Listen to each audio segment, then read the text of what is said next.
Thank you. Good evening and welcome to Policy Exchange. This building is normally unbearably hot, and luckily all the heating failed today, so we're generating our own heat and light. I hope that most of you seem to have some coats, you may need it, but I think we'll warm up pretty quickly.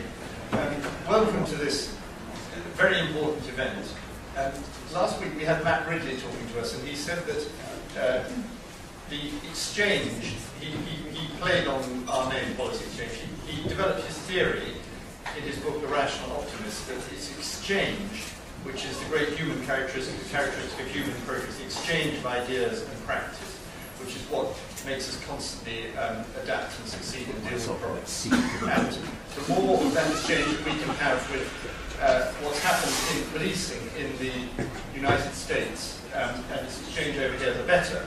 And in fact, our guest tonight, William Bratton, is actually the possessor of a CBE. I think we have to call it an honorary CBE, if you're not a British citizen, which sadly for us he isn't, because of the exchange of best practice from the United States to Britain and with Britain. Policy Exchange has, for several years now, tried to develop ideas of police accountability. We've had a lot of influence, I think, on current government thinking. So the minister who's present tonight may immediately deny that he doesn't come. Most people in Britain think they know a lot about American policing because they watch things on television, dramas on television. But actually, the story and drama of Bill Bratton's achievements is just as exciting, or more so, than what you might see on these programs. And he is unique, I think, in having been the Commissioner of the New York Police Department and the Chief of the Los Angeles Police Department. So from coast to coast, his experience has been remarkable and uniquely successful. He's going to speak to us, but before he does, could you please welcome the Policing Minister, Nick Herbert, who will introduce you to us.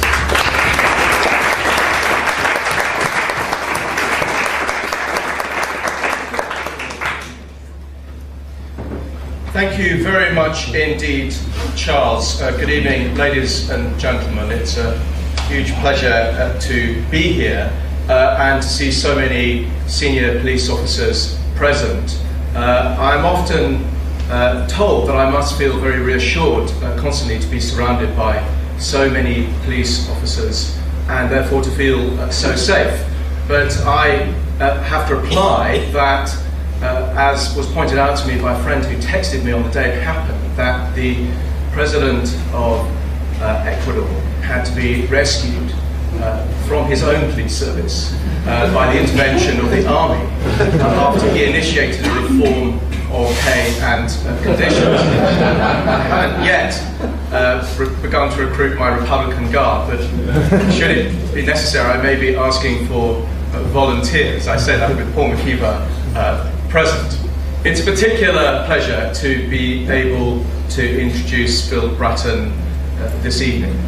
He has fulfilled this, as Charles mentioned, unique position of being the head both of the New York City Police as Commissioner from 94 to 96, and then as head of the LAPD as well between 2002 and 2009.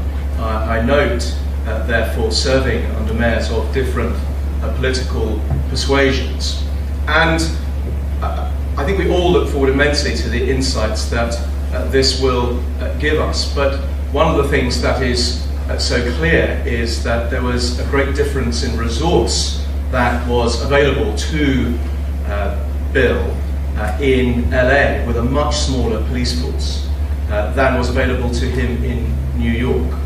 The triumph of policing in New York, which delivered huge falls in crime during his tenure, falls that academic research has pointed out considerably exceeded the international falls in crime and the national fall that was experienced in the United States at the time, was then replicated when Bill took over in LA.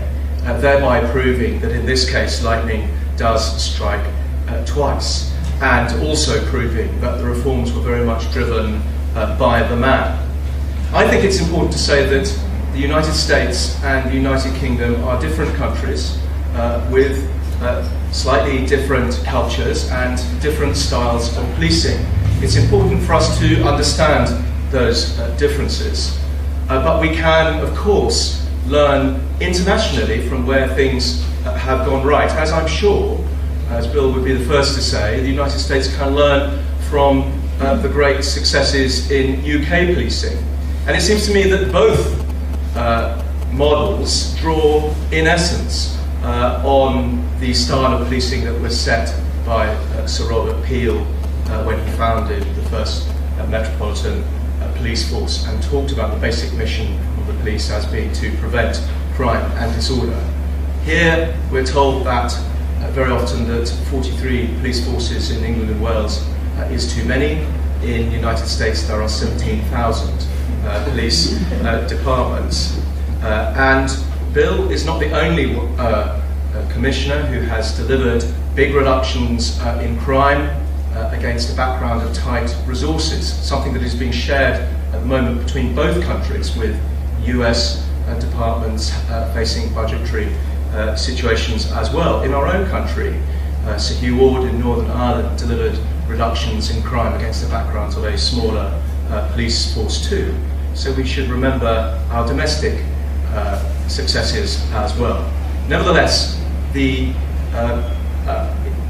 triumph of accountability and what that helped to deliver, ideas such as street-level crime mapping, were all things which I and others, and I'm sure also Policy Exchange, saw when they went over to the United States and visited Bill and others. Specifically, street-level crime mapping was something I saw when I visited him in LA, and the coalition government is committed to introducing that in January next year. Today we've given notice of the introduction of our police reform bill, which will replace police authorities with directly elected police and crime commissions. So we can learn from where things are done well, both here and abroad.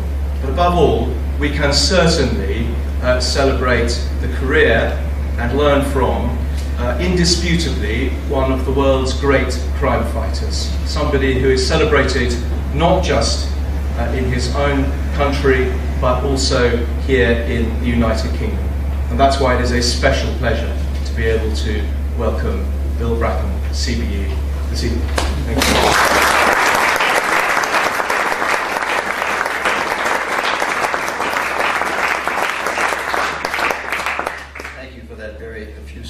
Introduction.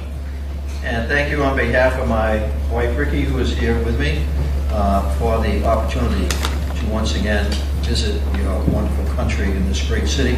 Thank you certainly to the Policy Exchange for allowing me to continue to contribute thoughts and ideas to the ongoing debate about the importance of policing and what works and what doesn't. And also the opportunity to once again return to England to see if I can continue in my quest to perfect my English. I'm oftentimes accused in the United States with my Bostonian accent of never having acquired the language, so it's coming over here helps me to reinforce that I am hopefully acquiring it slowly but surely. Tonight I want to share some of that language with you, and I've been asked to share the American experience through my eyes and through my experiences. And to do that briefly so that we might have time to have questions and answers that might hopefully further inform you if my remarks are not able to do that. Chinese have an expression that I have continually embraced, and it's an expression that is well known to you, that may you live in interesting times. Well, for 40 years of my life, I have had the phenomenal opportunity to live in always interesting times. Because policing is always of interest, both to those of us in the profession and certainly of importance to all of you who are impacted by the profession. And over these past 40 years, I have seen around the world, but most specifically in my country, and almost as specifically in your country, because I've had the opportunity to watch and learn many of the experiences that you have gone through over these same 40 years, that cops count, police matter. I am a strong advocate of the importance of police. 40 years in the business has not dissuaded me from that importance and the reaffirmation that I made the right decision in 1970 to become a Boston police officer at the age of 23. As each and every day of these past 40 years, I have had the opportunity to not only enhance my sense of value of my contribution to the society that I work with, but that each and every day I had the opportunity to have profound impact on the lives of so many people. Whether in the 90s, the 8 million people living in New York City, or more recently, the last 7 years, the 4 million people living in Los Angeles. Decisions made by me, my leadership team, decisions by officers on patrol in the neighborhoods, every decision we make has the potential to improve their lives or possibly detract from the quality of their lives. So I am a profound advocate of my profession, its importance in our democratic society.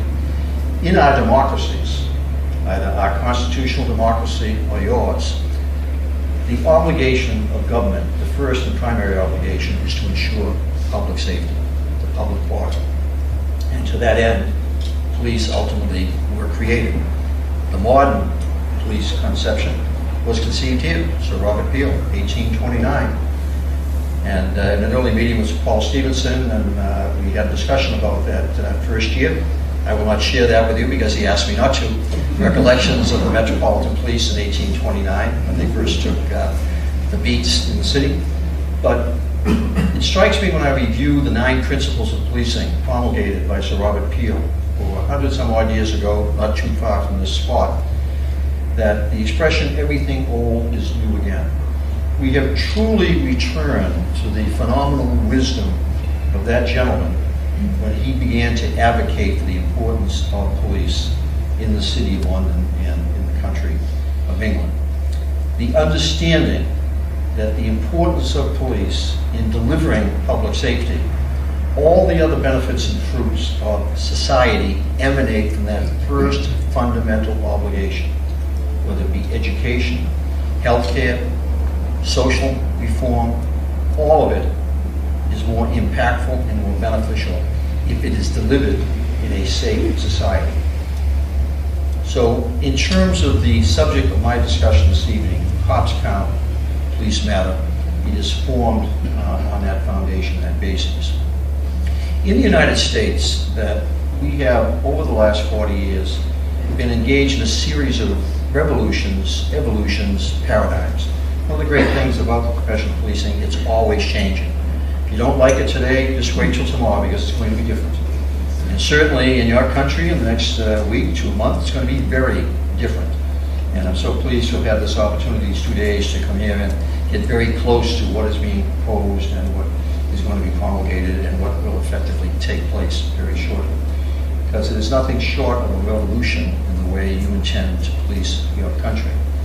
But what is the intention of that change? It's the intention of every change in policing to try to find a better way to deliver that first obligation of government, public safety. I think, looking at my experience in my country, that we have come so far and have established a phenomenal foundation upon which to build further going forward. Going forward in times of plenty or in times of shortage of resources. And both our countries right now are certainly facing, over the next several years, shortage of resources, not only for public safety, but for so many other things. But if we get it right, continue to get it right in America, and as you engage in your new experiment and get it right here, if we provide that foundation of public safety, all the other benefits of society will flourish. A stronger economy, more money is available for health care and schools, more money for more police, more technology. It all begins, from my perspective, with policing. My country has gone through phenomenal changes in how we look at our police and what we expect of them. In the 1970s, we went through the first revolution that I was part of as a young police officer, being acted upon by that revolution.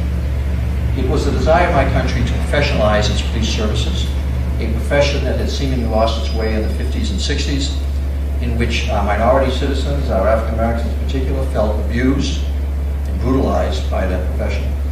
A society in which many of our college-educated young people during their college years felt disaffected from society and focused a lot of their anger on the police who were basically interfering with that expression of liberty that they were so desirous of exhibiting. We were also engaged in a very unpopular war during that period of time. So coming out of the societal upheaval of the 60s, American police were told, you must change, even as America tries to change how it deals with its seemingly intractable issues of racism, poverty, social injustice. And that change was called the professional era of policing. And I grew up my first 10 to 15 years in that era. And it emphasized that police would improve our response to crime. And it's a critical word, response, to understand the direction of policing in the United States in the 70s, 80s, and early 90s. Because it dictated how we were evaluated, how we focused our resources, and where our leadership of the time took us.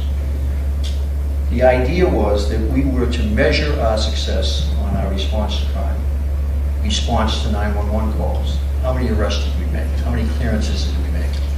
The belief was that police could not prevent crime. That was not their responsibility, obligation, or capability. There was an adage that I have embraced for so many years that exemplifies that type of expectation. You can expect what you inspect.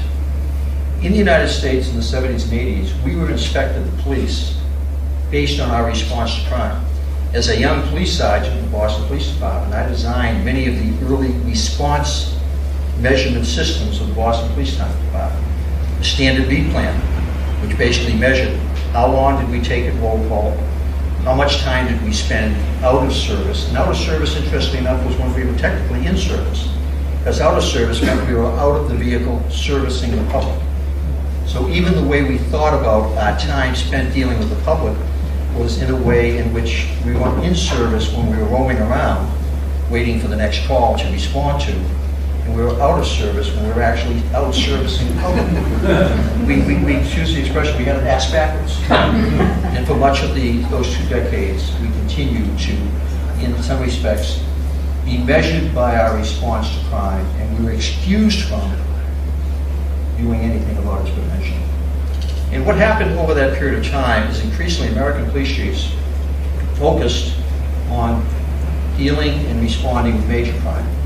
As numbers were reduced, most American police departments suffered a decline in numbers in the 70s and 80s during tough budgetary times. New York City Police Department, which until recently had 38,000 officers during that period of time, went down to, I think it was 17,000 in the 1970s. An incredibly small number for an incredibly complex city. But with the pressures of reduced resources, the focus of police was on expectation of society and government. And the expectation of society and government was, you couldn't prevent crime, so focus on the response to it. Improve your professional capabilities, forensics, improve your training, improve your education level, improve the quality of police officers. And we would hope that there would be some beneficial residual effect on crime rates as police became more professional. But what began to happen was that we began to grow more distant from our communities. With fewer police officers, with much more emphasis on chasing 911 calls, with much more emphasis on solving crime, we neglected totally in the 60s, 70s, and 80s what you describe as antisocial behavior, which we describe as quality of life crimes, or as George Kelly and Jim Wilson speak about in their excellent Atlantic Monthly article, Broken Windows, that our policing focus was on serious crime, on response to crime, but we lost sight of the importance of what people saw every day in their lives, in their neighborhoods, on their transit systems on their way to work, and in their work environments. And New York was probably the poster city for all that went wrong in America during that time. You've all seen the films, you've all seen the films of the movies from the 60s and 70s and 80s where every subway car was totally covered with graffiti. Those of you who visited New York saw the evidence of it in the sense of the disorder on the streets, the aggressive beggars, the homeless population, the encampments, the graffiti everywhere in every public building. A city that in many respects looked like some type of Fellini movie, if you will, of Mad Max movie, but that was the reality. And even while police were focusing without success on reducing serious crime, the public was being overwhelmed by these societal crimes in which they saw their neighborhoods deteriorating and police response inadequate at best, or not at all the norm in most instances. So by 1990, we were a country that was in great disarray, to the extent that many of our leading politicians actually had begun to express not optimism about being able to do something about the problem, but maybe the idea that this is as good as it gets. And I use that phrase, as good as it gets, because it was a term used by the then governor of New York State, Mario Cuomo, in 1989, an individual thought to be a leading candidate for the presidency of the United States. When asked about the crime situation in New York State, and New York City specifically, that was his comment. Maybe this is as good as it gets. When leadership expressed that lack of optimism, it did not bode well for society or its concerns. Unfortunately, in America, in the early 1990s, late 1980s, a new form of policing, a new philosophy, a new style of policing was embraced, led in large part by American police chiefs, academics, some politicians, Bill Clinton, President, Rudy Giuliani, Mayor of New York. The idea that political leadership, police leadership, community activists believe that something must be done, but more importantly, something could be done. But to achieve it, we were going to have to, in effect, change the way we police our communities. And the community policing phenomenon, which in the 70s and 80s I was acted upon as a police officer by the professional model of policing. In the 90s, then as a police chief, police commissioner in Boston, police chief of transit in New York, and then subsequently police commissioner in New York City, I became one of the leaders in the police profession of advocating the community police model. And the strength of the community police model was several. Partnership. Police made it quite clear we could not do it alone, that we needed to partner up with the rest of government, the system of government, with the judiciary, with the prosecutor, with even the defense attorney, those that represented those that we arrested, with communities, where communities would prioritize for us what was it that they wanted us, the police, to focus on. In the 70s and 80s, we thought we knew it all, and with our limited resources, the focus was on serious crime. We missed the boat, if you will, in understanding that so many communities, what was creating fear in their lives was the societal disorder that they encountered every day. Because even in the worst crime year in the history of New York City, 1990, 700,000 reported, documented serious crime. 1 out of 10 New Yorkers were afflicted by that crime personally. But every day, all 8 million New Yorkers were afflicted by the quality of life offenses that they were seeing that were destroying their neighborhoods, their transit system, and indeed destroying the business part, Manhattan, of that city. And we had failed to recognize that. We had failed to recognize the need to address simultaneously serious crimes, but also quality of life crime. We had failed to appreciate that by addressing quality of life crime, we were preventing the growth of additional serious crime, but also we were seen much more frequently by the public addressing that quality of life crime than making the arrests for the serious crime. So it's not so much about how many police we had, it's how we were using them. New York City had hired 7,000 additional police in 1991 and 92 in response to the public demand to do something about the serious crime rate. Their tax dollars were increased for that specific purpose. But in 1993, Rudy Giuliani won the election against the mayor who had fought the battle to hire those 7,000 officers, largely on the fact that they were not using those officers in appropriate fashion. And when I say appropriate, in a fashion in which the public felt and could see for themselves that something was being done with the investment that they had made in the New York City Police Department. Because those 7,000 officers, average age 21, 22, 6 months of schooling, had been assigned equally to the city's 75 precincts, approximately 100 officers to each precinct. But the precinct commander had no authority to assign them other than to very specific beats in that precinct on very specific hours to very specific responsibilities. And what ultimately had happened over a period of 18 months, the officers were spending about 60% of the time, something that you can relate to here in Britain, filling out paperwork about who they had talked to, what are the problems in the neighborhood, what am I doing about those problems. There is no 21-year-old, 6-month probationary police officer that can do anything about any problem in the city of New York. We have police commissioners who can't do anything about any problem. And that was one of the failed aspects of it, that we had located the power at the wrong location, at the bottom rung of the ladder. And the public was not seeing their concerns being addressed because those cops were not out there dealing with the quality of life that 7,000 very visible officers could deal with, very visibly, freeing up other more seasoned officers to deal much more focused on the serious crime. The secret of policing in the United States was the duality of focus. Not how many cops you have, but how you use them. And in using them, you had to focus on all of the issues that were creating fear and disorder. And we had neglected for over 20 years, 2 decades, the issues of quality of life or antisocial behavior in the United States. In New York City, and then subsequently in LA, the distinctive difference between the two most significant experiences that I am known for, the principal difference between those two cities was the amount of resources I had to work with. 38,000 cops in New York, 9,000 in LA, 8 million residents, 300 square miles in New York, 4 million residents, 500 square miles in LA. To see a police officer in Los Angeles was a rare experience because we had one police car on average for every 3 square miles on duty at any given time. My wife Ricky and I, when we first moved there, when she would spot a police car, she would say, "Oh, look, Bill, a sighting."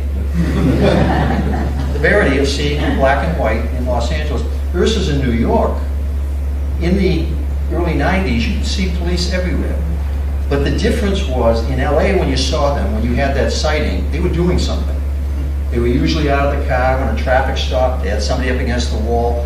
They were seen as engaged, but there were not enough of them. In New York, they were everywhere, but they were not engaged. They were standing around, they were walking around, they were talking with each other. Paul Stevenson, in the conversation today, he was very pleased that with my keen, perceptive eye for policing, yesterday as my wife and I were walking around up toward Piccadilly, in the course of our walk along the shopping malls, I saw 3 different constables on patrol. And what I noticed was they were on patrol by themselves. In my experience over the 15 years that I've been coming to London, you never saw a lobby by himself or herself. They were always in pairs. They seldom in match sets. And similarly in New York for years, we had this issue because of the concerns of danger, etc., that the officers had to be partnered up all the time. And Sir Paul, with the coincident this morning in our discussion in his office, talked about some of the changes in terms of force multiplication and trying to get more out of the existing resources. Is assigning the officers, increasing numbers to single officer patrol. And all the studies that have been done in the United States reinforce that, interestingly enough, officers are much more perceptive and much more attentive to their surroundings when they're by themselves than when they're walking or in a car because they spend most of their time talking.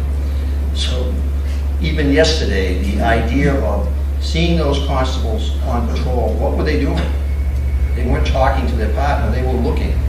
And when I said hello to them, they acknowledged my hello. When I was commissioner in New York City shortly after my appointment, I was walking my dog in front of my apartment building, and the precinct commander was keen enough to assign a couple of walking officers in the neighborhood to make sure I wasn't mugged from I was out walking the dog in that high crime neighborhood at that time. And I can remember walking down this long, long block, walking my dog, and here's these 2 officers coming toward me. I'm feeling pretty good. Officers on patrol. And we get closer, and we get closer. And never once did they look at me. And even when I said, "Good evening, officers," I got up begrudging, "Good evening," and they never looked at me. So these 2 officers walking in front of the police commissioner's house never noticed that the police commissioner was walking. So it's the idea of, it's not so much how many police you have. It's great to have a lot, but it's what you do with them.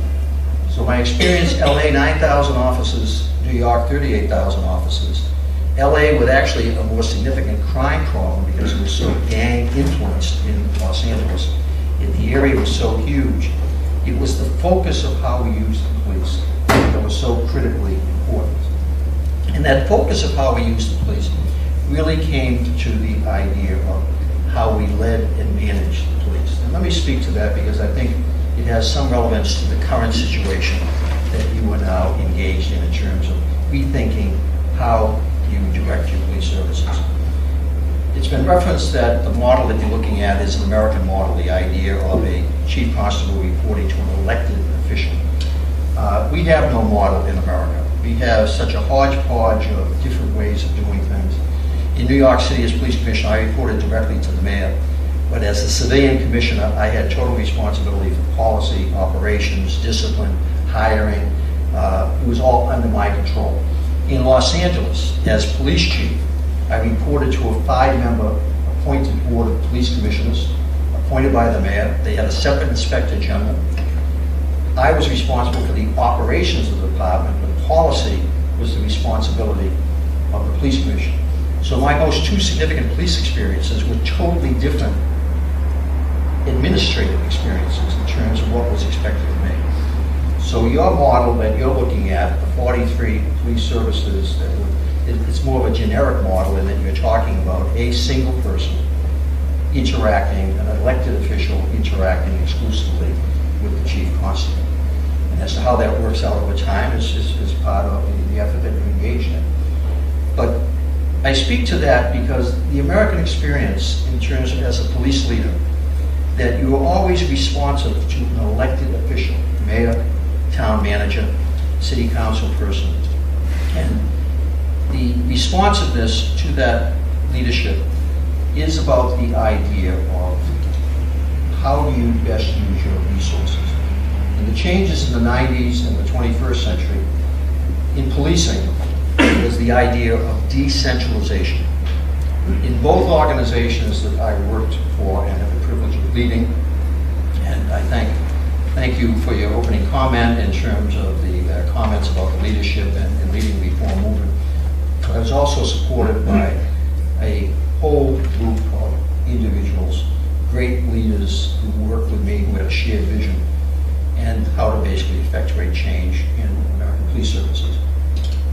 What we designed was basically the push down of authority, accountability, and responsibility to an appropriate level where that dual issue of dealing with serious crime and antisocial behavior, quality of life, could be adequately met.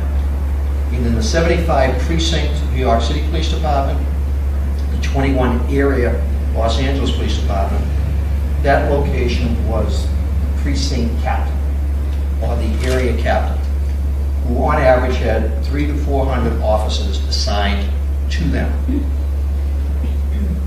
What we did was to give away a lot of the power, the central control that the police commissioner had, the chief of the Los Angeles Police Department had. The only thing I wanted from them was the vision was, in Los Angeles as in New York, reduce crime, reduce fear and disorder, post 9/11, keep the city safe from terrorism. But those were the goals. It was that simple. That was the vision. I surrounded myself with leaders, and I had great discretion, fortunately, in both organizations, where I could effectively select the key leaders that were going to work with me. And together we developed the goals that were going to be the goals for the department. They were the simple goals: reduce crime, fear, and disorder. And then we pushed farther down into the organization, developing the strategies to address what were the identified issues that were creating fear. In New York City in 1994, there were 8 of them: drugs, guns, youth violence, stolen automobiles, police corruption. There were 8 issues that were creating not only serious crime in combination or on their own, but were also the linchpin strategy was quality of life. Because every day, every New Yorker was experiencing that. But they were not experiencing the same thing. Manhattan was experiencing, in certain neighborhoods, a different form of fear than East New York. where the precinct I live in Manhattan, there were no murders in 1994. But in the 75 precinct in East New York, there were 150. And when you went to those two different neighborhoods, those were two very different neighborhoods in terms of the quality of life. The graffiti, the abandoned cars, the street scene. Yet we were trying to police with one overriding monolithic set of policing strategies. We changed that. We allowed the precinct commander to develop strategies, tactics to address their particular issues. They were allowed to decide how many officers in uniform, how many officers in plain clothes. They were allowed for the first time to get drug warrants. They were allowed for the first time to engage in a lot of anti-crime activities, things that in the 70s and 80s many American police departments, particularly New York, had moved away from because of fear of corruption. The NYPD had become a very risk-averse organization, and one of the reasons why it did not deal with a lot of the street-level antisocial behavior or street-level crime, drug dealing on the corner, prostitution, a lot of the issues that people saw every day and called 911, but police would not respond, or if they did, they didn't respond adequately, was the fear of corruption. Effectively, what they created was a sense the cops must be corrupt because they don't do anything about this problem. It's there year after year, and I call and nothing is done. So in the effort to not risk officers farther down the food chain being corrupt, headquarters held such a tight leash that to deal with drugs in New York City that were overflowing in every precinct, out of a 35,000 person police department at that time, only 1,000 officers were committed to dealing with drugs at the headquarters level. Precincts could not deal with drugs. Uniformed officers could not make drug arrests. They were discouraged. The specialized units were working Monday to Friday, 9 to 5, bankers hours. It was great to be on the bank squad. It was great to be on the shopping squad. It was great to be on the stolen car squad, because you had every weekend off. Meanwhile, the criminals were basically working 7 days a week, 24 days, up to 365 days a year. So, in summary, what had happened was you can expect what you inspect. The NYPD was inspecting to ensure its officers stayed out of trouble, and they stayed out of trouble. The corruption issues went down in the 70s and 80s. But in the system that was put in place to stay out of trouble, they had become risk averse. And the quality of life got out of hand, and crime got out of hand, because basically they weren't addressing it all the time. So in the 90s, with that growth in the department, we authorized precinct commanders to effectively be miniature police chiefs. You decide. We will tell you what you should be putting out to address your 911 call workload. But you can have the ultimate decision about how you staff your precinct, how many officers here, how many officers there. However, I wasn't born yesterday. I love cops, I trust them, but they can get in trouble faster than any human being in the world. Then you have to hold them accountable. That's the reality. You have to hold them accountable. So the accountability system we put in place was CompStat. The idea that the focus I wanted was on crime, the focus I wanted was on quality of life. How are we going to measure that in the freedom that we were giving to our precinct commanders, they were responding to those overriding issues, but addressing the particular issues in their respective precincts? And it was the CompStat system, where twice a week they would come in, half a dozen precincts at a time, and report on what they were doing about crime and disorder. The CompStat system has 4 basic elements: timely, accurate intelligence, crime mapping. Put the crime dots on the map as you receive them. Very quickly you start spotting hotspots and clusters. What do you then do? Cops on the dots. I might have had limited numbers of cops in Los Angeles, large numbers of cops in New York, but in identifying where they should be, I maximize their effectiveness by spotting a pattern, a trend after the second or third event, rather than 2-3 months down the line. Because the dirty secret of American policing was we were not using crime numbers to direct the assignment of our resources. Why? Because we were responding to 911 calls, we were investigating crimes after the fact, we were not focused on the prevention of crime. And the prevention of crime can be greatly assisted by spotting patterns and trends after the second or third event. So the American model focused in the 90s, And many other cities in America were doing the same thing, not just me in New York. New York, we see most of the attention as London would in our country. And this experiment worked. Cops on the dots, accountability, decentralization, inclusion. Inclusion meaning letting the public, letting the rest of the criminal justice system work with you, and transparency. The idea of talking openly about the crime numbers, reporting them on our websites, reporting them on our crime maps, so that the public actually had as much access as in Los Angeles today. The public and the LA Times have the same access to the crime maps that the police commanders do. They're all sharing the same information. Inclusion, decentralization, transparency. You can expect what you inspect. And what we were inspecting was reduction in crime, addressing quality of life issues. And I'm a great believer in that philosophy, in that it worked in New York with a lot of resources, and it worked in LA, many fewer resources. And indeed, I left a year ago Los Angeles. My successor, who grew up in that system over those last 7 years, over the past year has had to deal with a significant reduction in the resources he's had to work with. While we grew the size of the Los Angeles Police Department by 10% up to almost 10,000 officers, this past year, dealing with the economic recession that you're dealing with here, we had to reduce, he had to eliminate overtime.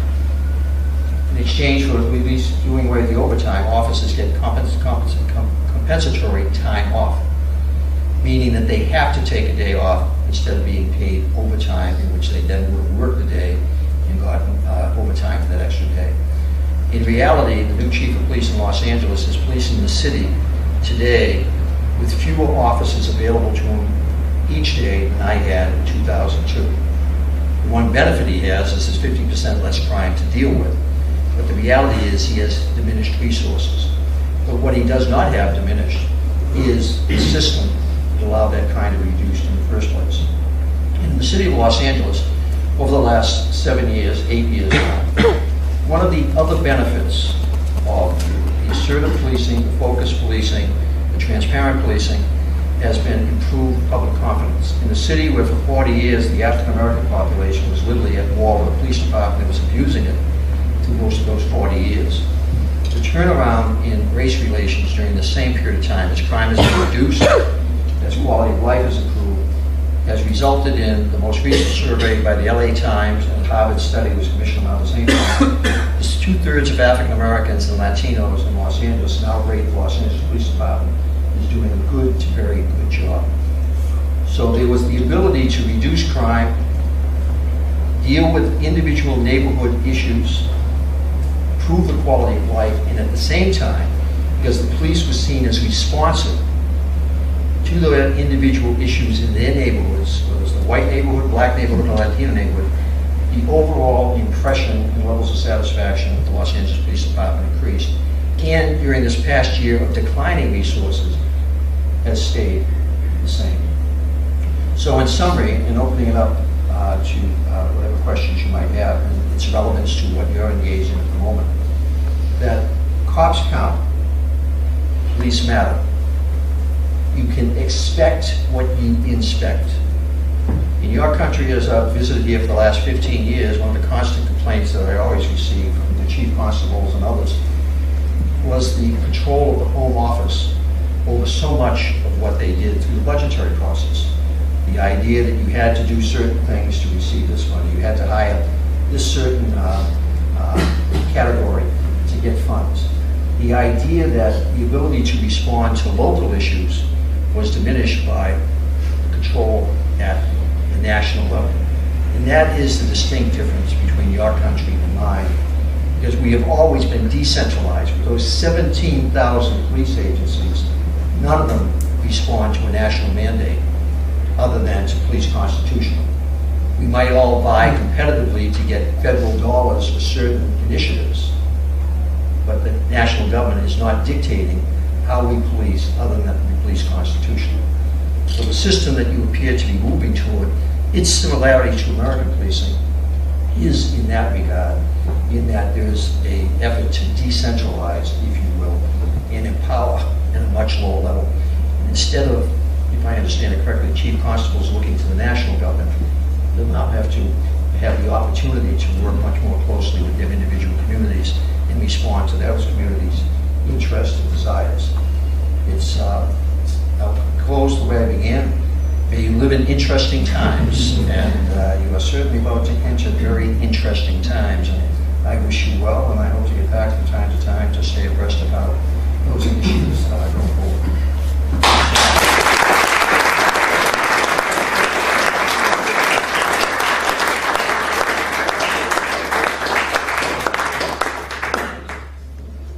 Thank you very much for a fascinating speech. Now we're going to throw it open to everybody. The only rule, of course, is that you should say who you are and where you come from. Lady there, please. Yeah. There is a mic. Is there a microphone there? Is it? Yeah. Yeah. Here it comes. Yeah. Thank you very much. Can you hear me? I can. Okay. Well, it's wonderful to meet you. Sorry, name and... Oh, sorry. My name is Jessica. Name and serial number. My name is Jessica DeGrazia. I'm actually a former prosecutor from New York City. I've lived in the United Kingdom for a number of years now. I've worked with some of your current colleagues. I was a prosecutor during the high crime era. I worked in Harlem. Everything you say is exactly right. You helped to turn around New York City. I'm very grateful for that. I'd like to talk about the system that is being proposed. The shedding of bureaucracy here is absolutely critical. You talked about the decentralization of both the creation of policy and its implementation. It is one of the strengths of the American system, and I hope that it will now take place here. I'd like to ask you a question, however, about the elected police commissioner system that's being proposed. One of the features of the myriad systems that exist in the United States is checks and balances. And one of the critiques of the proposed system here is an absence of check and balance on the power of the elected police commissioner. Now, I know that in Los Angeles you had the mayor, you had a city council, you had a board of police commissioners, and you actually also had a federal judge. And the LA Times. Yeah, and the LA Times. Okay? And no, not the same libel laws either. Do you think these checks and balances impacted on you positively or negatively in terms of your ability to deliver the reforms that you wanted to deliver? They certainly did, but I'll point out that those were also in a constant state of evolution. Los Angeles, over the last 20 years, beginning with the Rodney King incident, the riots, creation of the Christopher Commission, there was an evolution, which continues to this day, in how a police chief reported to the police commission, his independence from the police commission. Prior to Rodney King, police chiefs in Los Angeles had lifetime tenure, and that gave them phenomenal independence, and it also gave them the Rodney King riots. That for a year prior to the Rodney King incident and the riot, the mayor and the police chief never had a conversation because they couldn't stand each other. And so the issue you're facing, once again, in terms of the idea that somehow it's based on the American model, the American model has its positives and it has its negatives, and there are no two models that are alike among those 17,000, many similarities. If I understand it correctly, that the structure of this police commissioner position is still being formulated and it's going to be announced shortly, I guess, Mr. Herbert, if I understand it. And there's been, certainly I've seen a number of white papers and other documents that take and recommendations about how it should work. And so I can't speak from any informed basis because it really hasn't been finalized, to the best of my knowledge, in the sense of what it's actually going to look like. I was told today, though, in an earlier session of the discussion, that some of the thinking about that position, one of the things I emphasized was the partnership across the justice community.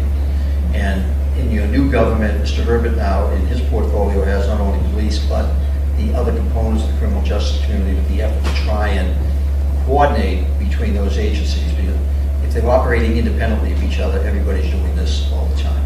The success in New York and LA was the partnerships that we formed within the criminal justice community, where one entity was trying not to overwhelm the other, because I could get good press arrest because it's locking everybody up in creation. You cannot arrest your way out of any of these problems if the prosecutor doesn't have the resources to prosecute the evidence, if the judge doesn't have the ability to convict the juries, and if there's no place to put them. There needs to be that coordination, if you will, and if I understand what's going on in your government, there's a recognition of the need to coordinate. My understanding also is the contemplation is that potentially over time, these police commissioners may have a similar role to try and coordinate in their local communities, not just the police, but throughout the criminal justice system. So that while the early on attention, and I think the public understanding is that it's the police commissioner and chief constable, the evolution goal, if I understand it correctly, is to spread it more broadly. Mr. Herbert could probably describe it better than I, certainly, that he's one of the principal architects, and hopefully they're not riding you on a rail out of town a year from now, but sounds like there's a lot of good things in the proposals going forward.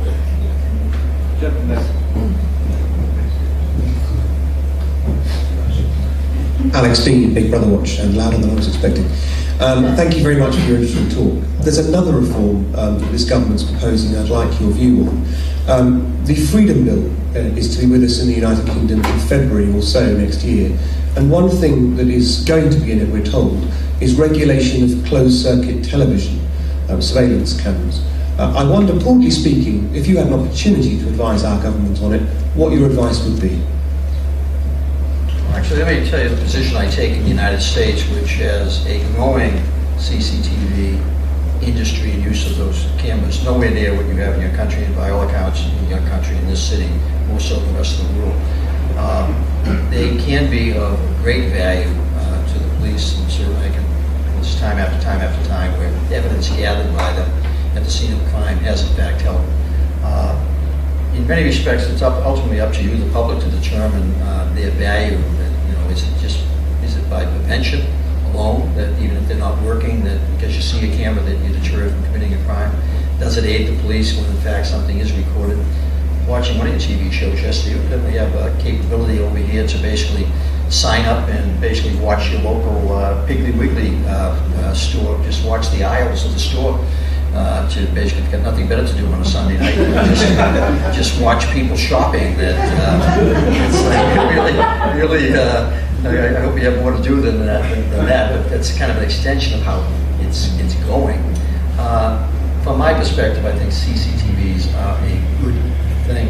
As to how much of a good thing they are, that ultimately you have to make your own decision in your own country. And as you make decisions, the rest of the world will watch, because you are probably the most closely watched community in the world at this juncture.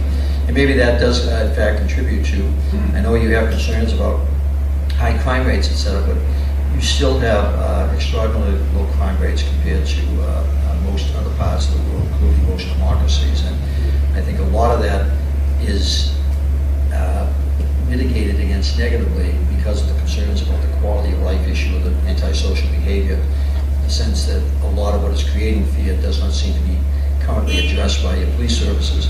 And if I understand some of the decentralization, it is to allow local communities, local chief constables, and the elected official to make a determination how should police be focused rather than relying on the Home Office to identify the priorities.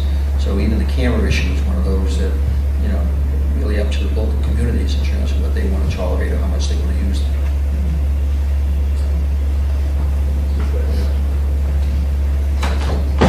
Thank you. Hello, my name is Paul Osborne. I'm a local councillor and elected official in the Borough of Harrow. My question is, you mentioned in your speech, and it comes out much clearer in your book, the amount of flexibility you had in picking your leadership team. I wonder if you could say a bit about how much flexibility you had, how you used that, both in terms of promoting people, moving people out, bringing new people in. How important do you think that was in the various turnarounds that you managed to do in various police departments? So I'm not sure it's part of some of the recommendations that we're putting forward here. The reality is that many police chiefs don't have that discretion. In some departments, the unionization goes on up to the person right under the chief of police. In my case, in New York City, my first year in New York, I had total discretion of who to select, who to promote, who to appoint. My second year working with Mr. Giuliani, I lost a lot of that discretion as politically he sought to be more involved in that process. And one of the reasons why he forced me out and I left. We were really, had a lot of contretemps about who should be selected for what position. In Los Angeles, I had the luxury in one of the most overseen police departments in America. In fact, it was the most overseen police department in America. I had a federal consent decree with a monitoring team that was costing us $13 million a year. I had the Los Angeles Times that had at one time 8 full-time people just always looking at us. I had the police commission. I had the inspector general who worked for the police commission.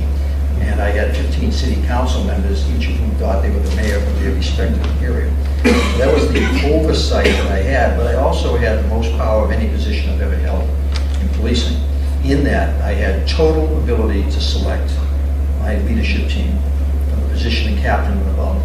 I could assign them, I could move them around. Jim Collins' book, which is great. Get the right people on the bus, the wrong people off the bus, and the right people in the right seats.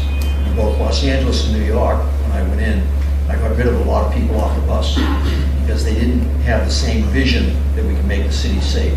They didn't have the same vision as to how to make it safe.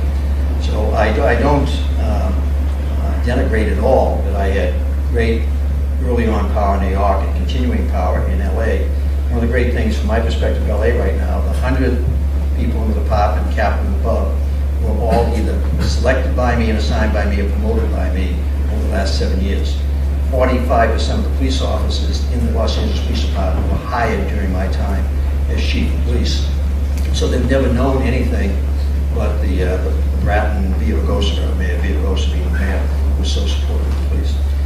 There's no denying when you get the ability to pick your own personnel and place them and move them. Any of your chief constables would give their right arms if they had that total freedom. And then to be held accountable for that. I rose or fall on the quality of the people I selected. And I was very fortunate that I had a great cadre of people to select from. And on very few instances did they let me or the public down. They performed phenomenally, as reflected in New York and in Los Angeles, in the sense of they embraced the vision. The Gandhi quote I used, to create the change, you must become the change. They believed in the change. And when you believe in something, it makes it happen that much more quickly. I think the challenge for your government, and some of them are here, is going to be to get the chief constables, to get the police commission, to get the public to believe that this change that is being promulgated needs to be given a chance, needs to basically see if its intended benefits are in fact achieved in the way intended. That was the luxury I certainly had in New York in the first year, and in LA throughout the whole 7 years. In 7 years in that very political city, I never received a single call from anybody about a promotion, about a reassignment, about a disciplinary case. Just the way it was. The police chief had total independence, but I would be evaluated by the police commission every year on my disciplinary decisions. I would be evaluated, my performance evaluation on people that I had selected, and I served at the discretion. While I had a 5-year term, I served at the discretion of the police commission, and they could remove me for cause or a series of causes, and so that I was not independent of that civilian control. Leader Brown, please, at the front, and then after that, the gentleman right at the back there. Neil Brown, I'm Director of the Policy Exchange. One of the things we've been thinking about here is about gang violence, both in terms of the legislation in the UK, where some of the local authorities have been doing very interesting, innovative things, and also about policing, anti-gang policing. I wondered if there's anything you would say about your experience of that, particularly in LA. I'll speak to that with the caveat that I really don't have a full appreciation of the laws that your police are able to work with versus what I was able to work with, the tools I had in Los Angeles were actually different than the tools I had to work with in New York City, the laws that I had to use. In Los Angeles, the gang problem was so pervasive that in the late 1980s, the city city had its own attorney who dealt with misdemeanor crime and with civil issues, created what was called a gang injunction. Its intended use was the use of civil law to empower the police to focus on gang activity. We, the police, had to develop a huge amount of evidence that we would then take to a judge with the city attorney identifying these gang members and the activity they had been engaged in over time, and how that activity in this geographic area was creating fear, disorder, and crime. The judge, upon hearing that evidence, then enjoined, through the injunction, those identified gang members from doing certain things, from being in certain areas at certain times, from being seen together, from carrying cell phones. I mean, literally, the more specific we could be about the antisocial behavior and criminal behavior they're engaged in, using civil law, we were able to enjoin that behavior, even to the extent of prohibiting them from carrying a cell phone in that geographic area. By the time I left Los Angeles, I think almost a third of the city, 480 square mile city, was covered by gang injunctions that were specific to that area, so that the gang officers in particular working that area had this phenomenal tool that they could use against the gang member. If they saw that gang member within 500 feet of a park, for example, they were authorized to stop him because he had been barred from being within 500 feet of the park. And it was a very effective, creative tool. And my precinct or area commanders were also very creative in coming up with new ways to enhance that toll. So while it was created at the highest level, over time it was reinforced by local precinct commanders basically creating new ways to use that tool. The man in the middle right back, yeah.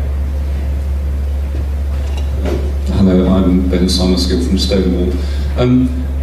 We have a situation in this country where among police officers and indeed in the public space quite often there's perhaps understandable resentment that an awful lot of kind of resource and effort seems to be put into engaging with minority communities in big cities such as this.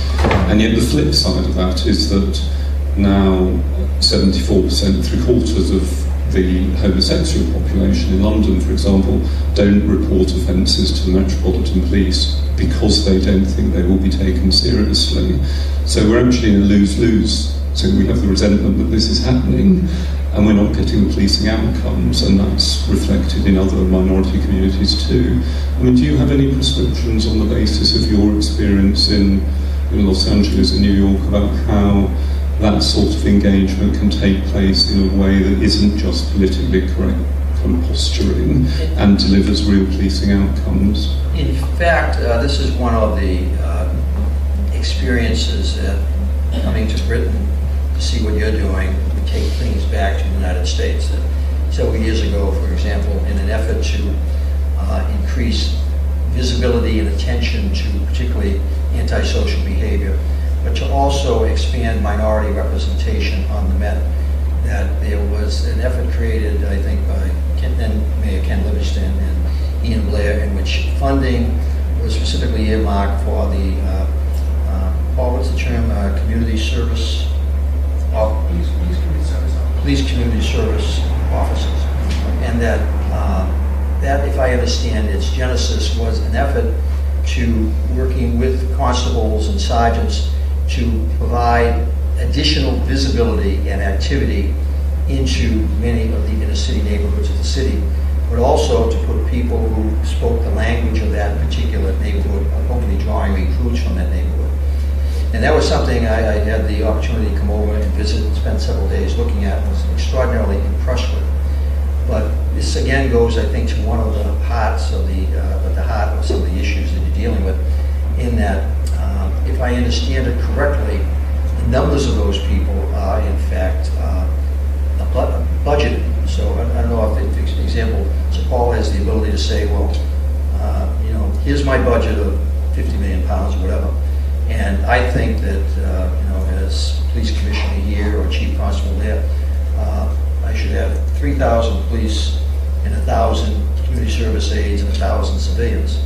That the earmarking, the term we use in the United States when funds can only be used for a specific purpose, that I had in the United States great flexibility within my budget in terms of how to use my people and how many of each category I needed. And that was a great assistance to me, the idea that, for example, Los Angeles, 3,000 miles away from New York, and 7 years away from 9/11, is not as concerned with terrorism as New York City is. For my 7 years as police chief, I had to fight like hell to try to get resources to staff up a counterterrorism operation in the LAPD. Because I had the ability, once I was given a budget, to assign personnel as I operationally saw fit, I created a 300-person counterterrorism unit in the LAPD. While my political city council members were beating down my door that they wanted those officers in black and white so we could have a few more sightings out in the neighborhood. But through my operational understanding and information available to me from the federal government about the terrorist threat to Los Angeles, I felt it important to allocate resources in that amount based on our need at that particular time. And so the ability to have flexibility and then be held accountable for it. And that was the one thing that as a police chief, I was always willing to be held accountable for risk taking. And allow me to take risk. And rather than keep me corralled and saying, well, you have to have so many of these, you have to have so many of those, and even when your recommendation is, well, I want so many of that. And I just don't have enough intimacy with all of your systems, but I know what worked for me in the United States in the sense of the success I had in New York and LA. I had a lot of tools to work with, other tools that I took literary license with till challenged, and I'd fight for them. And if I understand what the intent of the initiatives here by your new government and the Home Office now is to try to give more discretion farther down, closer to the community so there can be more timely response to the community instead of once a year the Home Office deciding, well, this year we want to focus on this priority. So by the time you focus on the priority, it's a year after the priority was identified. Rather than in my case in New York, when I identified a priority today, I could address it tomorrow because I had the flexibility to move resources around very quickly and address the priority before a year later the damn things are out of control. Hopefully that answered that question. Can I just add a sort of postscript to that? It's often said here that certain types of crime are, in fact, the words have been coined. So homophobic meaning anti-homosexual, Islamophobic meaning the same for Muslims. And I think partly that was your question. What do you think about such categories, and do you use such categories in American policing, and do you apply them in your policing policy? That the issues of, as our country has matured, that let's speak to the issue of gay rights. That let's face it, policing in the 60s, 70s, and 80s in the United States was not particularly sympathetic to those issues. But interestingly enough, in the United States, police were one of the first of society's institutions to reform itself in the way we approach that issue. And I saw that firsthand in the Boston Police Department, where the first anti-bias unit of any police department in the United States was created. I was the first liaison to the gay community in 1977 in the city of Boston. I was one of the first in the country. As we began to appreciate that we were going to have to appreciate the needs of that community, which had been in many respects abused by police in our practices. So the issue of addressing the issues of a certain segment of society, whether it's gay issues, or today in your country, my country, concerns around Muslim citizens and the phobias, if you will, about that. There is a need for police to be attentive and aware of those issues, but sometimes we misstep in our desire to be attentive to those issues. And I can speak very specifically to an experience in Los Angeles where we were reaching out to the Muslim community, which we knew very little of, because by and large in Los Angeles, you didn't even know about them. There's 300,000 of them there, but you never heard anything about them because they weren't engaged in crime, that they were just, in some respects, in a 10 million population, they were there, but they weren't there in some respects because they were not, police attention wasn't being drawn to them. Post 9/11, police attention was drawn to the issue. So we began to reach out to that community that had not felt any need to really deal with the police, but now, from a fear issue, were now wanting to dialogue with the police because they were very fearful of post 9/11 being all of them painted with the same brush. in an effort to deal with them much the same as we had dealt with the Jewish community in Los Angeles, as in New York, I knew what every Jewish institution was, whether it was a school, a synagogue, daycare center. Because of the attacks against the Jewish population, from a policing standpoint, we needed to know that so we could basically, if we got a call to that location, it was a sensitive location, and we would respond differently because of the past attacks. In a well-intended effort, we attempted to, and this is where use of terminology can jam you up, we attempted a mapping initiative of the Muslim community in Los Angeles because they weren't known to us. Many of their places of worship don't look like the big cathedrals that we see from other faiths. And we got jammed up big time with that because while we had been working with some elements of the Muslim community, other elements we had not engaged with basically saw that as an effort to develop intelligence on them from a counterterrorism standpoint rather than a responsiveness to assist them if there were in fact attacks directly against them. So we were oftentimes the victims of unintended consequences in terms of our well-placed efforts to try and deal with some of the phobias that exist in society.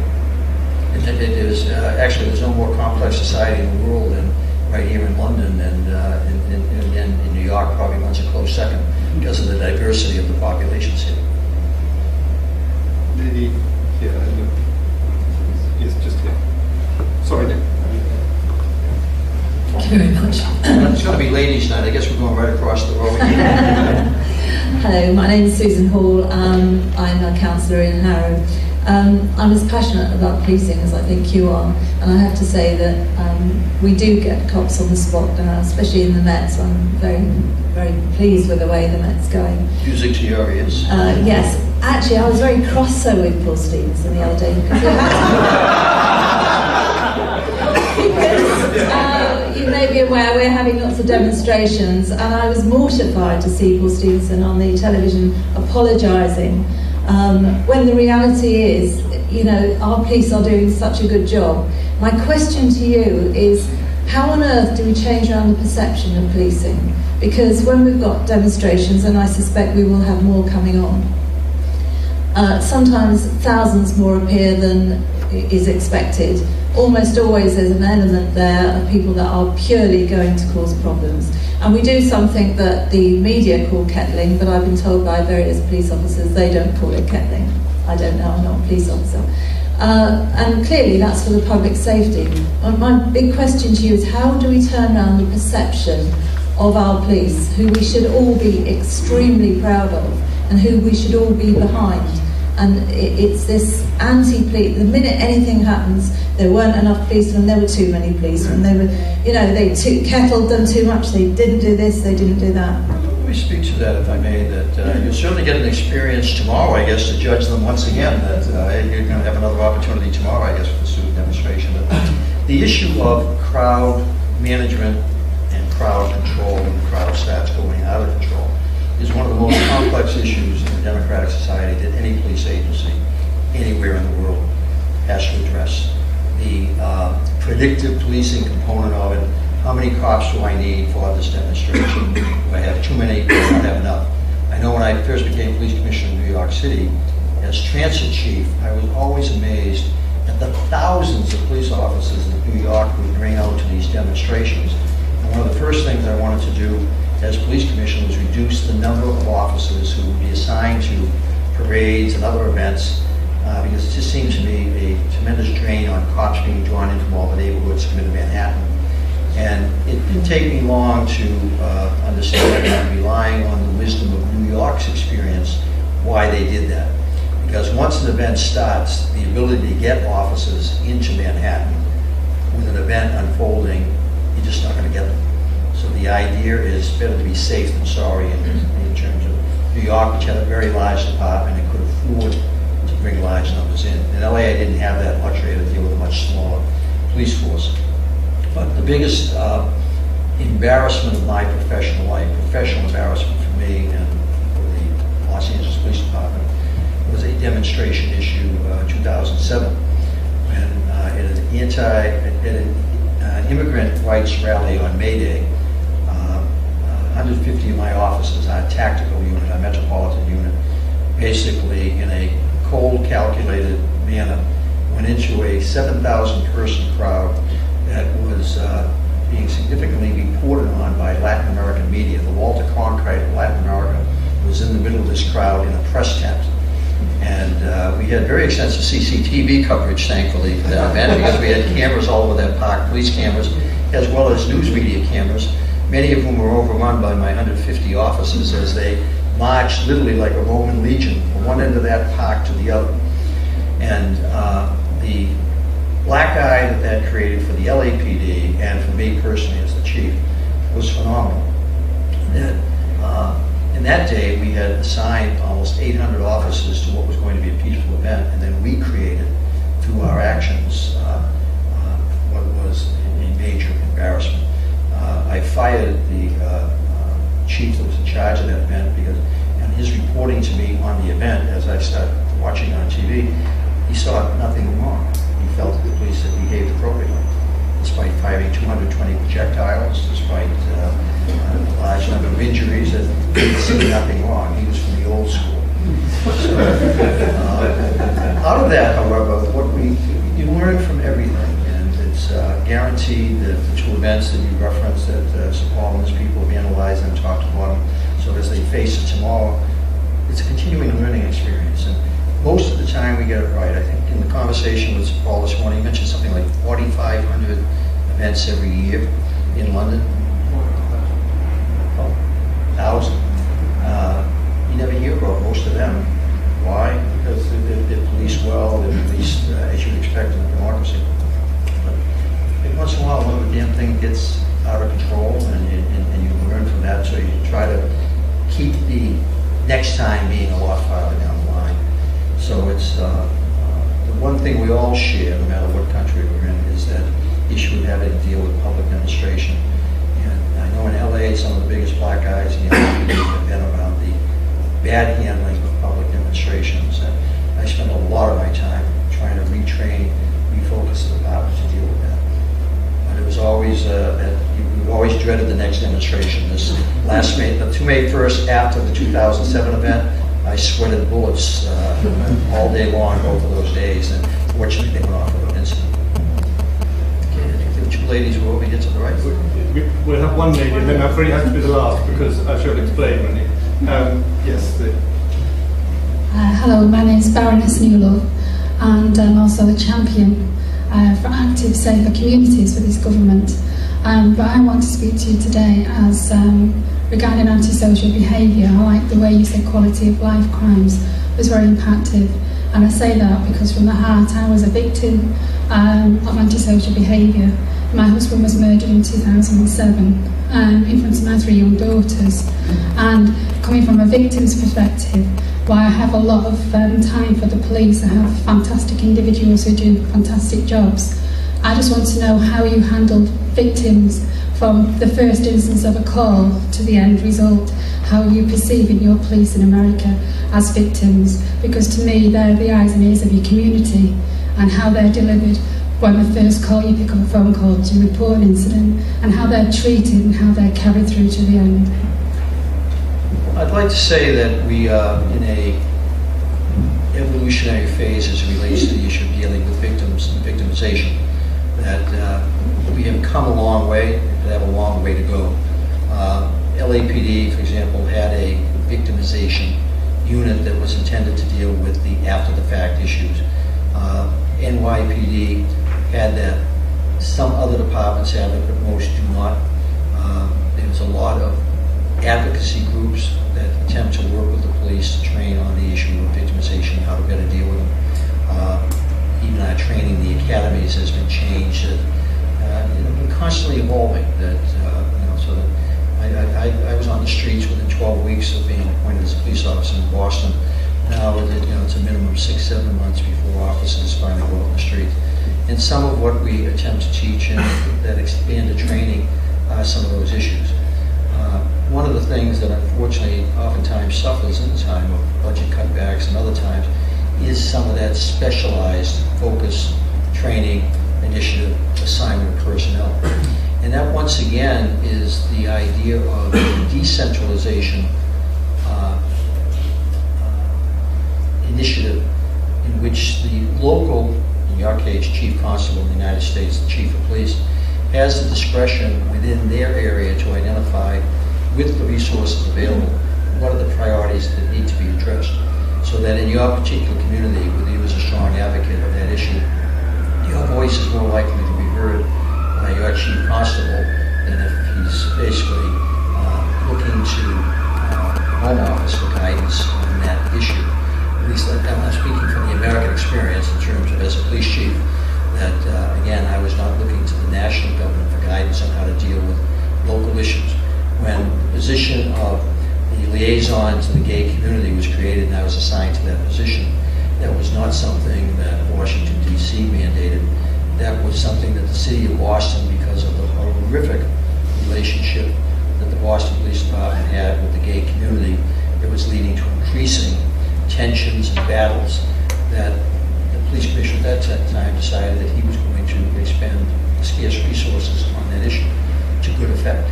So it would strike me that another potential benefit of the decentralization engaging in is that the ability to be more responsive to local issues, although victimization is certainly a national issue, but at certain times in certain places it's more significant than it might be in other places. Thank you very much. I'm afraid we have to end it there. But you think that you've been here voluntarily because you've all been enjoying it. So actually, you've been kettled. We were talking about two policemen walking together. We've got three in the front row, probably many more for all I know, but three. Sir Dennis O'Connor, the Chief Inspector, Sir Hugh Ward of ACTO, and our very own Metropolitan Police Commissioner, Sir Paul Stevenson. Sir Paul has to go, so that's why I had to stop you at this point, but Sir Paul is going to propose the vote of thanks to William Bratton.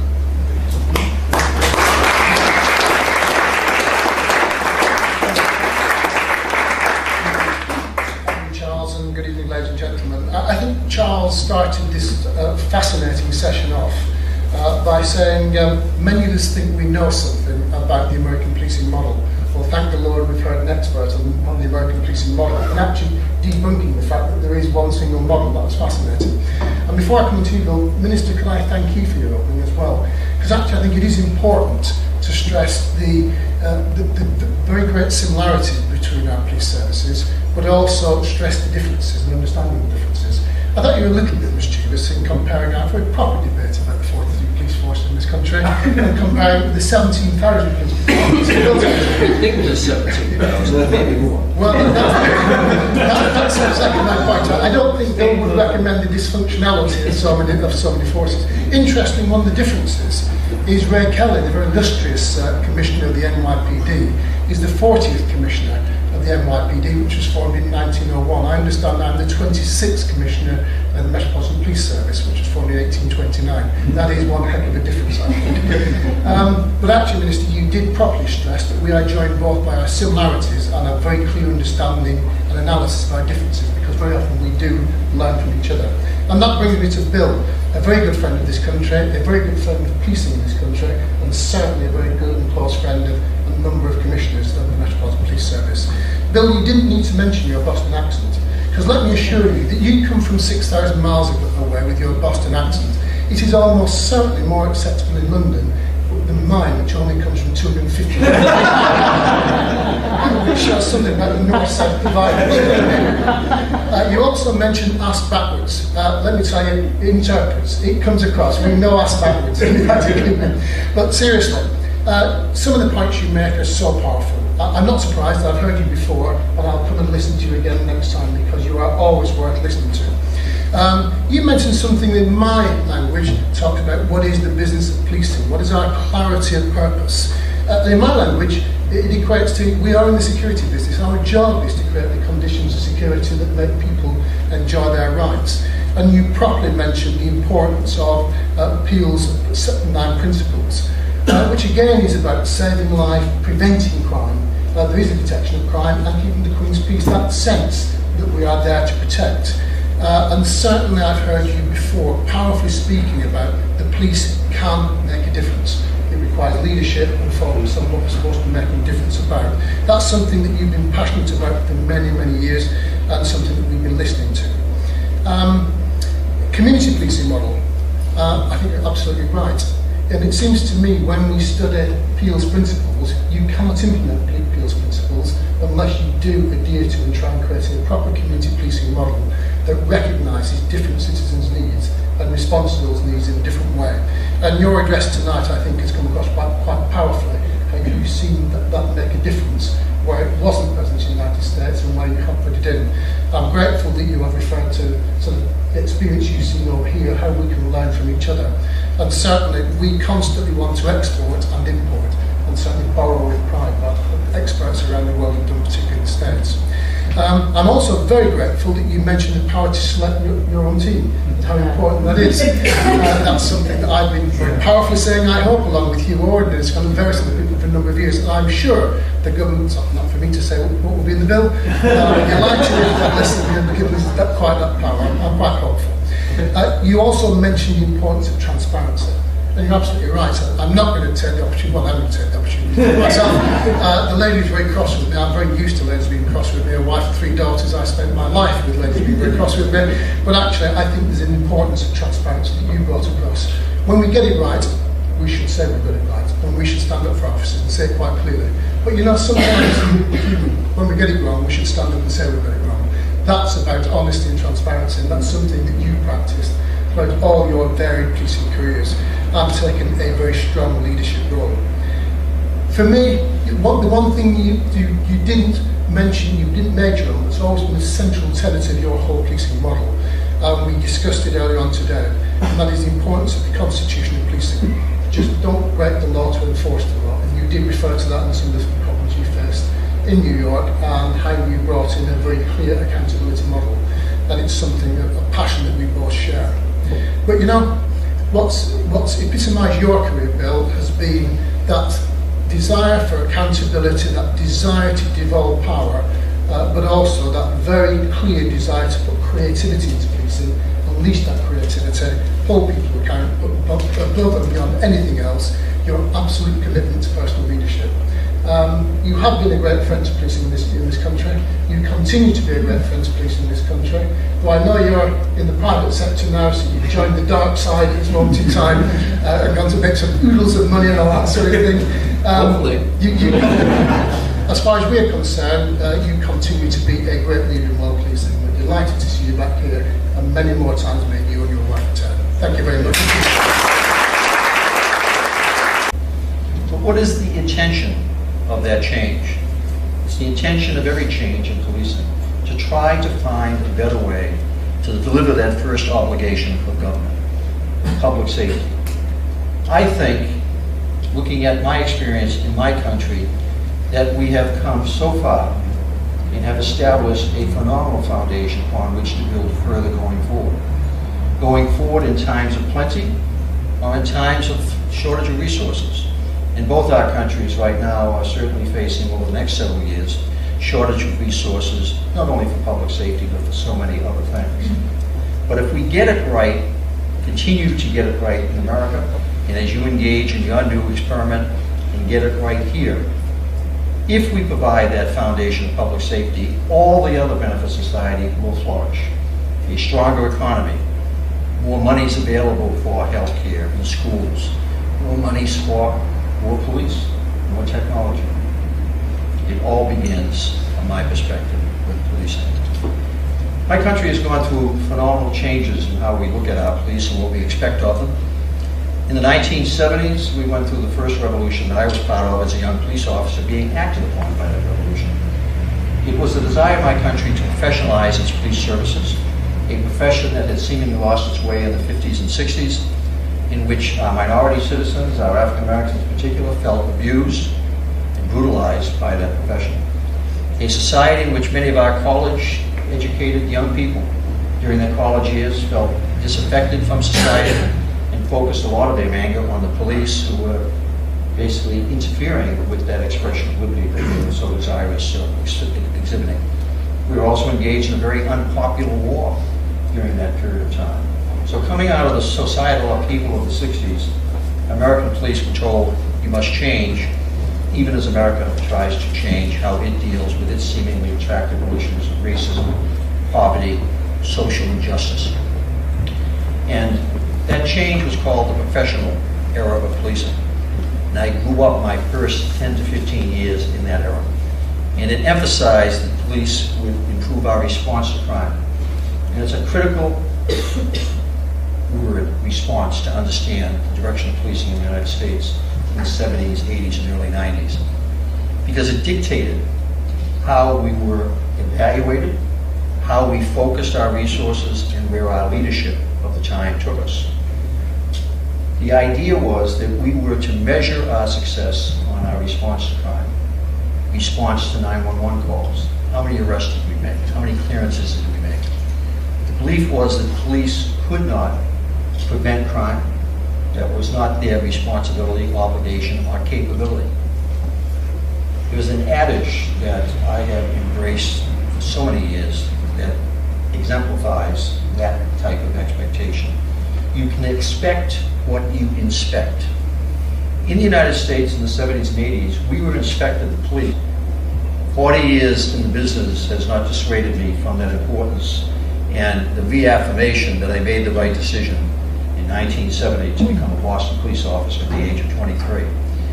As each and every day of these past 40 years, I have had the opportunity to not only enhance my sense of value of my contribution to the society that I work with, but that each and every day I had the opportunity to have profound impact on the lives of so many people.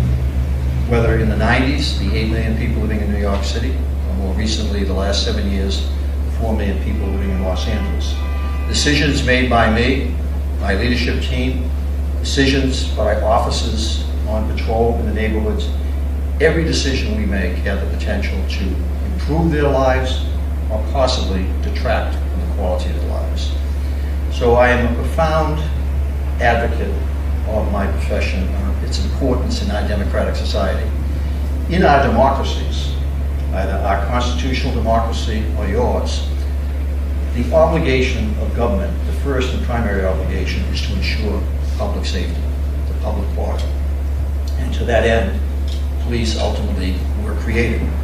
The modern police conception was conceived here, Sir Robert Peel, 1829. And in an early meeting with Paul Stevenson, and we had a discussion about that first year. I will not share that with you because he asked me not to. Recollections of the Metropolitan Police in 1829 when they first took the beats in the city. But it strikes me when I review the 9 principles of policing promulgated by Sir Robert Peel over 100 some odd years ago, not too far from this spot, that the expression, everything old is new again. We have truly returned to the phenomenal wisdom of that gentleman when he began to advocate for the importance of police in the city of London and in the country of England.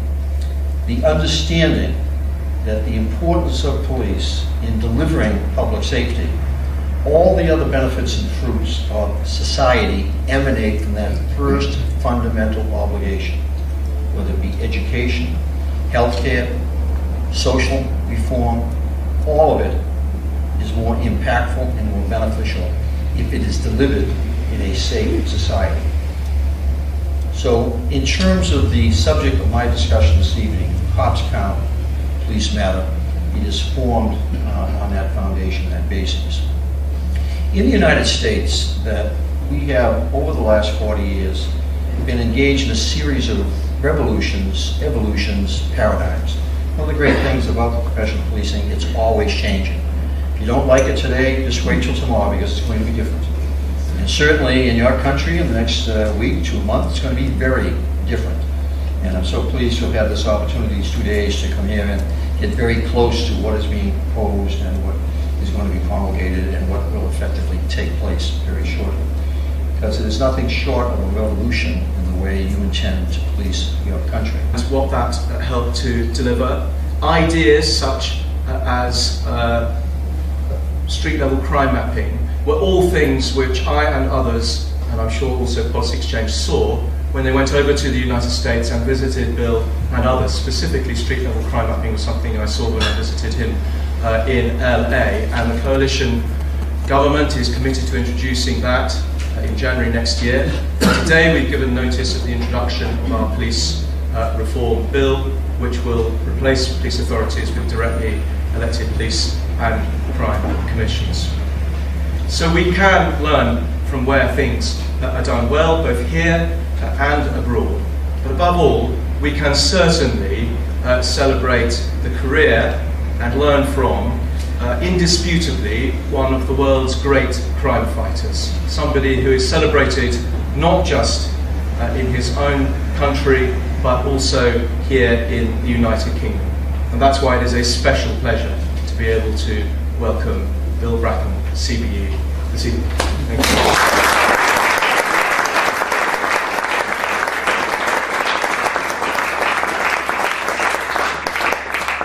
Thank you for that very effusive introduction. And thank you on behalf of my wife Ricky, who is here with me, for the opportunity to once again visit your wonderful country in this great city. Thank you certainly to the Policy Exchange for allowing me to continue to contribute thoughts and ideas to the ongoing debate about the importance of policing and what works and what doesn't. And also the opportunity to once again return to England to see if I can continue in my quest to perfect my English. And I'm oftentimes accused in the United States with my Bostonian accent of never having acquired the language, so it's coming over here helps me to reinforce that I am hopefully acquiring it slowly but surely. Tonight I want to share some of that language with you, and I've been asked to share the American experience through my eyes and through my experiences. And to do that briefly so that we might have time to have questions and answers that might hopefully further inform you if my remarks are not able to do that. Chinese have an expression that I have continually embraced, and it's an expression that is well known to you, that may you live in interesting times. Well, for 40 years of my life, I have had the phenomenal opportunity to live in always interesting times. Because policing is always of interest, both to those of us in the profession and certainly of importance to all of you who are impacted by the profession. And over these past 40 years, I have seen around the world, but most specifically in my country, and almost as specifically in your country, because I've had the opportunity to watch and learn many of the experiences that you have gone through over these same 40 years, that cops count, police matter. I am a strong advocate of the importance of police. Asking for volunteers, I say that with Paul McKeever present. It's a particular pleasure to be able to introduce Bill Bratton this evening. He has fulfilled this, as Charles mentioned, unique position of being the head both of the New York City Police as Commissioner from 94 to 96, and then as head of the LA PD as well between 2002 and 2009. I note, therefore, serving under mayors of different political persuasions. And I think we all look forward immensely to the insights that this will give us. But one of the things that is so clear is that there was a great difference in resource that was available to Bill in LA with a much smaller police force than was available to him in New York. The triumph of policing in New York, which delivered huge falls in crime during his tenure, falls that academic research has pointed out considerably exceeded the international falls in crime and the national fall that was experienced in the United States at the time, was then replicated when Bill took over in LA, thereby proving that in this case lightning does strike twice, and also proving that the reforms were very much driven by the man. I think it's important to say that the United States and the United Kingdom are different countries with slightly different cultures and different styles of policing. It's important for us to understand those differences. But we can, of course, learn internationally from where things have gone right. As I'm sure, as Bill would be the first to say, the United States can learn from the great successes in UK policing. And it seems to me that both models draw, in essence, on the style of policing that was set by Sir Robert Peel when he founded the first Metropolitan Police Force and talked about the basic mission of the police as being to prevent crime and disorder. Here we're told that very often that 43 police forces in England and Wales is too many. In the United States there are 17,000 police departments. And Bill is not the only commissioner who has delivered big reductions in crime against a background of tight resources, something that is being shared at the moment between both countries, with US departments facing budgetary situations as well. In our own country, Sir Hugh Ward in Northern Ireland delivered reductions in crime against the background of a smaller police force too. So we should remember our domestic successes as well. Nevertheless, the triumph of accountability and... Thank you. Good evening and welcome to Policy Exchange. This building is normally unbearably hot, and luckily all the heating failed today, so we're generating our own heat and light. I hope that most of you seem to have some coats. You may need it, but I think we'll warm up pretty quickly. Welcome to this very important event. Last week we had Matt Ridley talking to us, and he said that the exchange, he played on our name, Policy Exchange. He developed his theory in his book, The Rational Optimist, that it's exchange, which is the great human characteristic of human progress, the exchange of ideas and practice, which is what makes us constantly adapt and succeed and deal with problems. And the more of that exchange we can have with what's happened in policing in the United States and its exchange over here, the better.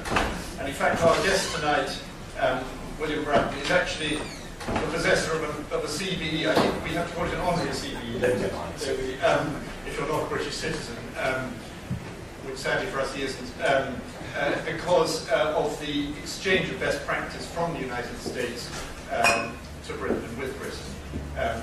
Policy Exchange has, for several years now, tried to develop ideas of police accountability. We've had a lot of influence, I think, on current government thinking. So the minister who's present tonight may need to deny that, he doesn't count. Most people in Britain think they know a lot about American policing because they watch things on television, dramas on television. But actually the story and drama of Bill Bratton's achievements is just as exciting, or more so, than what you might see on these programs. And he is unique, I think, in having been the commissioner of the New York Police Department and the chief of the Los Angeles Police Department. So from coast to coast, his experience has been remarkable and uniquely successful. He's going to speak to us, but before he does, could you please welcome the Policing Minister, Nick Herbert, who will introduce you to us.